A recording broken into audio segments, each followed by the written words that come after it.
T20 உலகக்கோப்பை தொடர்ல ஆப்கானிஸ்தானுக்கு எதிரான போட்டியில 1/2 சதம் விளாசி அசத்தினது மட்டுமில்லாம ஆட்டநாயகன் விருதையும் பெற்றிருக்காரு சூரியகுமார் யாதவ். இதன் மூலம் சர்வதேச T20 போட்டிகள்ல அதிக முறை ஆட்டநாயகன் விருதை பெற்ற வீரர் அப்படிங்கிற கோலியின் சாதனையை சமன் செஞ்சிருக்காரு சூரியகுமார்.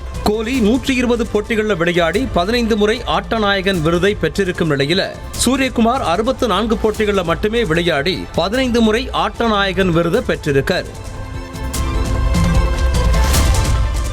T20 உலகக்கோப்பைக்கு அப்புறமா இந்திய அணி ஜிம்பாப்வே அணியுடனான தொடர்ல பங்கேற்கவிருக்கும் நிலையில அந்த சீரீஸுக்கு VVS லட்சுமணன் இந்திய அணியின் தலைமை பயிற்சியாளரா செயல்படுவாருன்னு, இலங்கைக்கு எதிரான தொடருக்குள்ள கம்பீர் இந்திய அணியின் தலைமை பயிற்சியாளரா பதவியேற்பாருன்னு தகவல்கள் வெளியாகி இருக்கு.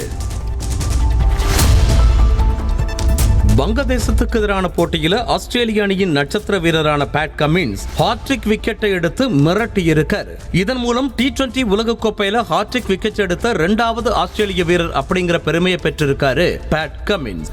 இதுக்கு முன்னாடி 2007ஆம் ஆண்டுல ஆஸ்திரேலிய வீரர் பிரெட்லி ஹாட்ரிக் விக்கெட்டை வீழ்த்தியிருந்தது குறிப்பிடத்தக்கது. விறுவிறுப்பா நடைபெற்று வரும் T20 உலகக்கோப்பை தொடரோட சூப்பர் 8 சுற்றுல இன்று இங்கிலாந்து மற்றும் தென்னாப்பிரிக்கா அணிகள் மோதவிருக்காங்க. இந்த போட்டி இந்திய நேரப்படி இரவு 8 மணிக்கு தொடங்க இருக்கு. சூப்பர் 8 சுற்றுல இந்த 2 அணிகளும் விளையாடிய ஒரு போட்டியில ஜெயிச்சிருக்கிறது குறிப்பிடத்தக்கது. பலமான அணிகளா கருதப்படும் இங்கிலாந்து மற்றும் தென்னாப்பிரிக்கா அணிகள் மோதும் இந்த ஆட்டம் ரசிகர்களிடையே பெரும் எதிர்பார்ப்பை ஏற்படுத்தி இருக்கு.